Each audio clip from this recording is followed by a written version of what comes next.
اور اس میں پھر وہ جو ایک بدتمیزی کا ایلیمنٹ اور ایک منظم انداز سے کسی کے خلاف کیمپین کا معاملہ تھا.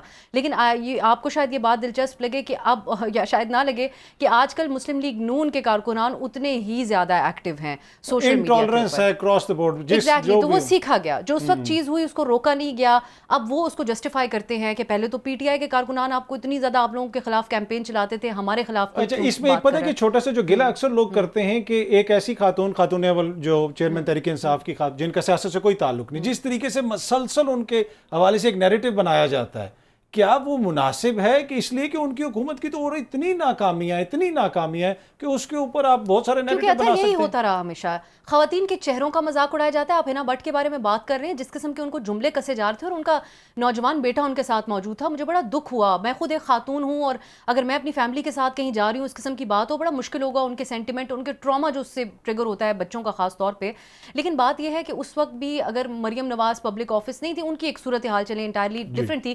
لیکن نواز شریف صاحب کی جو وائف ہیں, ان کے حوالے سے بھی یہاں پر باتیں ہوئی, کلثوم صاحبہ کے حوالے سے, اور بہت سی گھریلو عورتوں کے بارے میں. اور یہی سلسلہ, میں یہ اس کو بھی جسٹیفائی نہیں کری, اس کو بھی نہیں کری, لیکن اس میں کوئی انوکھی بات نہیں ہے کہ ایسا پہلی دفعہ ہو رہا ہے. جو بشرا بیگم کے ساتھ جو ان کے خلاف, ان کے حوالے سے ایک نیوز ویلیو ایک رہتی ہے ڈیبیٹ کے حوالے سے, کیونکہ ان کے اوپر جو الزامات رہتے ہیں.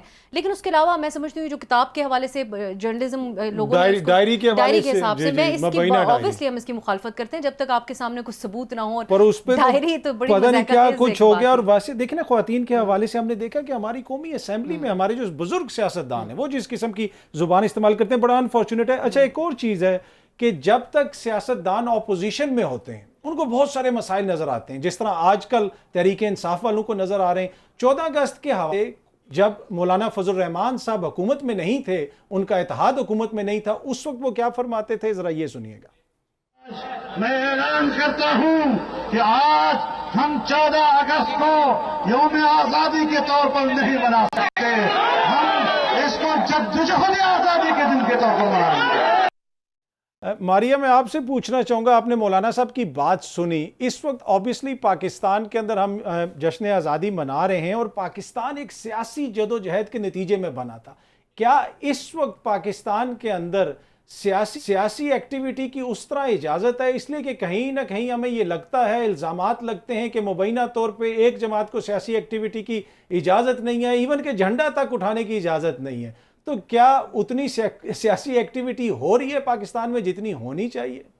اچھا اطہر, اس میں ایک اور بیان بھی ہے نواز شریف صاحب کا بھی. کل ایکچولی وہ میموریز کے اندر آتا ہے نا آپ کی سوشل میڈیا کے اوپر, تو اس میں آیا کہ جس میں نواز شریف صاحب اس وقت بات کر رہے تھے کہ کیا ہم خوش ہیں اس یوم آزادی پہ. یہ تب کی بات ہے جب ان کو نااہل قرار دے کے جو ہے ان سے وزارت عظمیٰ چھین لی گئی تھی.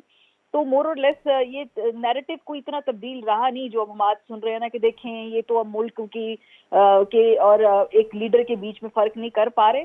اب وہ بھی ماضی میں معاملہ رہا ہے, نہیں ہونا چاہیے.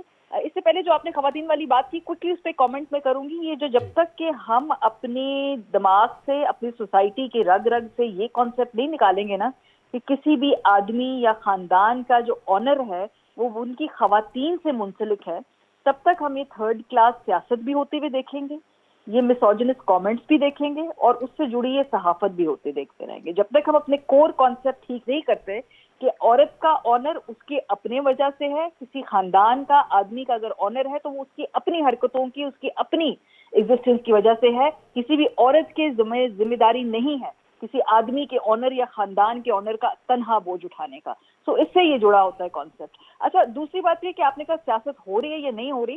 میں نے کچھ عرصے پہلے 2008 اور 2013 کی اسمبلی کا ریکارڈ نکالا, بلکہ انفیکٹ سنڈے کے اپنے پروگرام میں اس کا ذکر بھی کیا, اور کیا ہی شاندار لیجسلیشن تھی اس وقت. ہم دیکھیں 18ویں ترمیم تھی, پاس ہوتی ہے, 19ویں ترمیم پاس ہوتی ہے, 20ویں ترمیم پاس ہوتی ہے, N S C award review ہوتا ہے, خیبر پختونخوا کا نام تبدیل کیا جاتا ہے کیونکہ وہاں کے لوگوں کی اس وقت یہ مطالبہ تھا. تو جو ریاست کو مضبوط کرنے کے لیے, کانسٹیٹیوشن کو مضبوط کرنے کے لیے, اور پاکستان میں کسی بھی قسم کی آمریت کا رستہ روکنے کے لیے کیا ہی شاندار لیجسلیشن کی تھی, جس کو پیپلز پارٹی نے لیڈ کیا تھا, پی ایم ایل این کو ایلائی بنایا تھا. 10 سال کے بعد وہ 2013 کی اسمبلی کا جو رپورٹ کارڈ میں نے آپ کو بتایا, 2023 کی اسمبلی کا رپورٹ کارڈ کیا ہے؟ یہ ہے کہ ہم نے اپنے کانسٹیٹیوشن کو کمزور ترین مقام پر لا کے کھڑا کر دیا. جتنی بھی سیاسی سپیس اور سول لبرٹیز ہم نے حاصل کی تھی ان کو ہم نے رول بیک کر کے اپنے ہاتھ سے لکھ کے وہ قوانین جلدی جلدی پاس کر کے کسی اور کو سونپ دیے، اور اب آگے آنے والے جو پاکستان کے اندر جمہوریت کی شرنکنگ سپیس ہے اس کو ہم نے ایک قانونی لیجٹمیسی دے دی. سو اب آپ نے 10 سال کے اندر بڑے مزے سے، میں یہ نہیں کہہ رہی کہ ان کے لیے بہت کوئی آسان حالات تھے، بڑا خوشی کیا ہوگا، لیکن جب آپ کے اپنے ویسٹڈ انٹرسٹ ہوتے ہیں، آپ اپنی ذاتی سیاست سے آگے دیکھ نہیں پاتے ہیں، تو پھر اسی مقام پر آ جاتی ہے کسی ملک کی بھی جمہوریت. تو اس وقت اگر ہم بات کریں پاکستان میں آگے جمہوریت کا کیا فریم ورک ہوگا، کیا ماڈل ہوگا، اس اسمبلی سے پاس شدہ جتنی بھی لیجسلیشن ہے اس کی روشنی میں آپ دیکھیں آج پی ایم ایل این، پہلے پی ایم ایل این تھی، آج پی ٹی آئی ہے. اور بڑی ہی مزے کی بات بتاؤں، اس حکومتی جو سینئر وزیر تھے آف دا ریکارڈ مجھے کہہ رہے تھے ان کا تعلق جو اس وقت پی ڈی ایم اتحاد حکومت سے تھا کہ اب دیکھیے 15 دنوں کے بعد ہمارے ساتھ کیا ہوگا، اور ہم نے جو قوانین پاس کیے ہیں پھر ہمارے پاس توجہ نہیں ہوگی اس وقت کوئی بھی شور مچانے کی.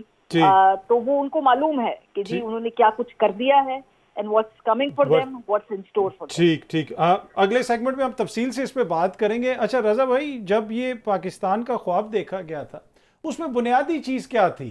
بنیادی چیز یہ تھی کہ اس خطے میں جو مسلمان رہتے ہیں ان کی شخصی آزادیاں محدود ہیں، سرٹن فریڈمز ان کے پاس نہیں ہیں، اور پھر ایک بڑے پیمانے کے اوپر ایک سیاسی ایکٹیویٹی ہوئی جس کے نتیجے میں پاکستان بنا. تو اب کیا آپ سمجھتے ہیں کہ جو ہم نے خواب دیکھا تھا کہ ایک ایسا ہی اسٹیٹ بنے جو سیاست کے نتیجے میں بنی، اس اسٹیٹ کے بننے کے بعد الزام کوئی بھی لگائے، کسی دور میں نون لیگ لگاتی ہے، کبھی پیپلز پارٹی لگاتی ہے، آج کل تحریک انصاف والے لگا رہے ہیں، لیکن کیا ہم نے سیاست کو اتنی اہمیت دی جتنی اہمیت پاکستان بنتے وقت اس کی تھی؟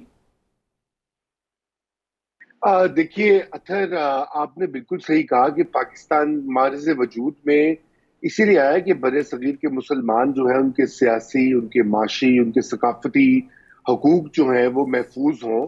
اور اس وقت یاد رکھیے کہ اس وقت بھی اور آج بھی متحد ہندوستان میں مسلمان ایک اقلیت میں تھے.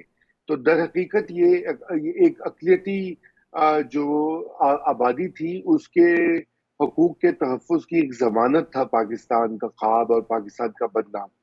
اور یہ اب معاملہ کچھ ایسا ہو گیا کہ وہ ہم باقی باتیں تو کر رہے ہیں سیاسی آزادیوں کی، شخصی آزادیوں کی، لیکن پاکستان میں ایک جو 76 سال میں ایک اور جو تھیم رہی ہے مستقل، وہ ہمارا جو سلوک ہے اقلیتوں کے ساتھ وہ بھی ایک بہت ہی قابل تشویش مسئلہ رہا ہے.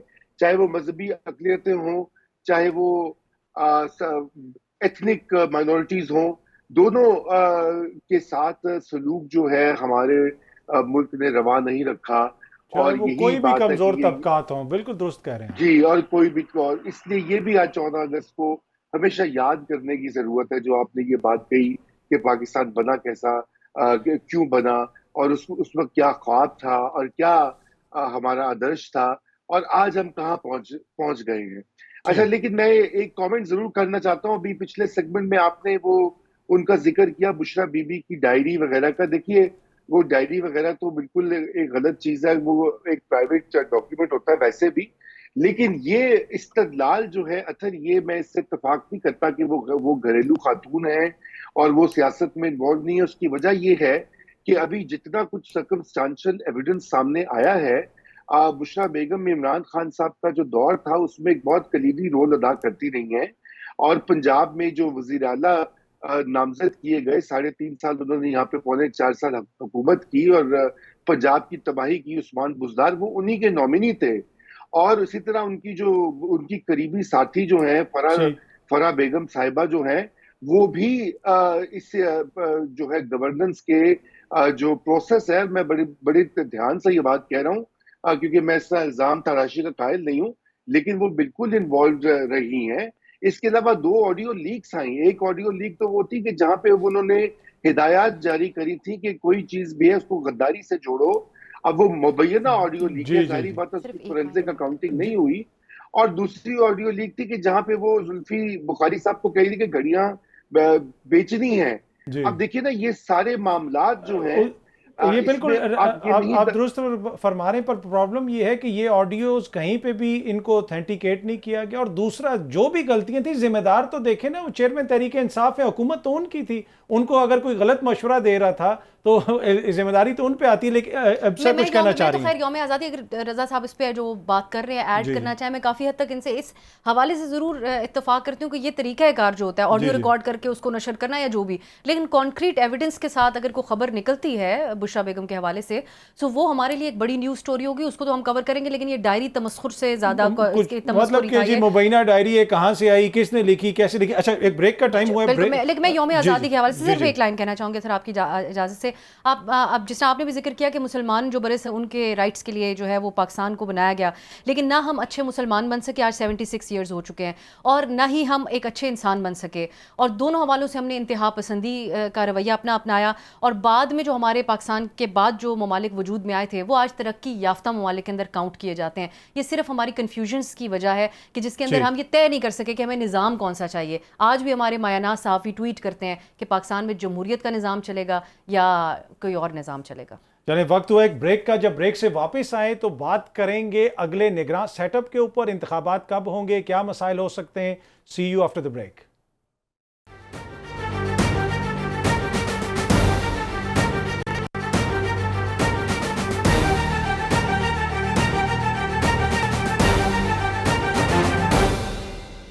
Welcome back. نگراں وزیر اعظم انوار الحق کاکڑ صاحب نے اپنے عہدے کا حلف لے لیا ہے. ان کو کس نے نامزد کیا؟ اس حکومتی جو اتحاد ہے انہوں نے نامزد کیا, اس کے ساتھ ساتھ اپوزیشن لیڈر صاحب نے نامزد کیا, اور انوار الحق کاکڑ صاحب کا تعلق باپ پارٹی سے ہے. ان کی پارٹی کے حوالے سے حکومتی شخصیات اس وقت کی جو اپوزیشن میں تھے اور پچھلی جو ہماری حکومت تھی اس کی جو شخصیات ہیں, پی ڈی ایم کی جو لیڈرشپ ہے وہ کیا کچھ کہتی رہی باپ پارٹی کے حوالے سے, ذرا آپ سنیے گا, پھر گفتگو کے سلسلے کو آگے بڑھاتے ہیں. جانتے ہیں کہ باپ اپنے باپ کے کہنے میں کسی کو کے بغیر کسی کو ووٹ نہیں کرتا. باپ کا جب حکم ہوتا ہے تو وہ حکومتی بینچز کے اوپر جا کے بیٹھ جاتے ہیں, باپ کا جب حکم ہوتا ہے تو وہ اپوزیشن بینچز پہ آ کے بیٹھ جاتے ہیں. 18 میں بلوچستان کی گورنمنٹ الٹا کر سینیٹرز جعلی طریقے سے منتخب کروا کے زنجرانی صاحب جو سینٹ کا چیئرمین بنا دیا. ہمیں توقع ہی نہیں تھی کہ وہ باپ کو باپ بنائیں گے. پیپلز پارٹی نے گیلانی صاحب کے ساتھ زیادہ. ہم نے فیصلہ کیا کہ باپ کو پارٹی کو بھی پی ڈی ایم میں شامل کرنا تاکہ مسئلے حل ہو جائے.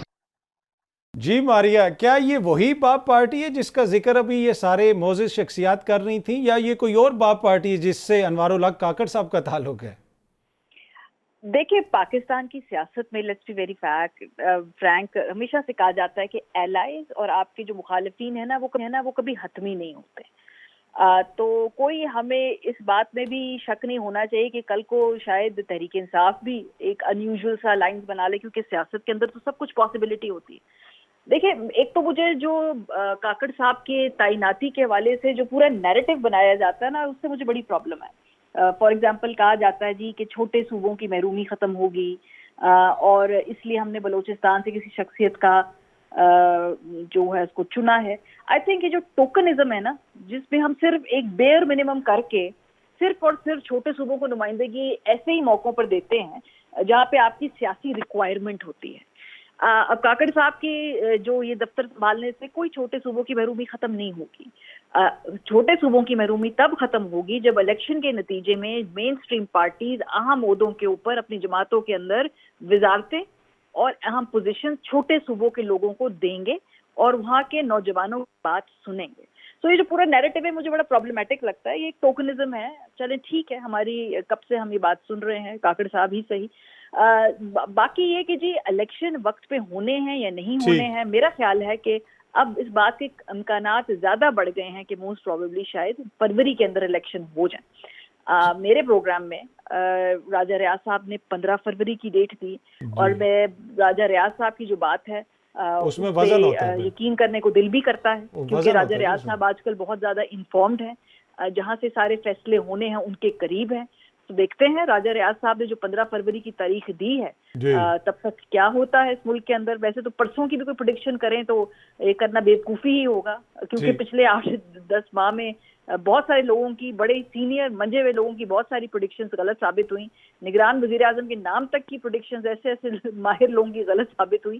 لیکن فروری کی الیکشن کی بات بالکل لگتی ہے, تو I would want to believe that. ٹھیک, اس میں ایشو یہ ہے نا کہ پرابلم یہ ہے کہ ہم سب لوگ پھنسے رہے بشرا بی بی کی ڈائری میں. اگر راجہ ریاض صاحب کی ڈائری ہم دیکھ رہے ہوتے تو کافی چیزیں کلیئر ہو جانی تھی.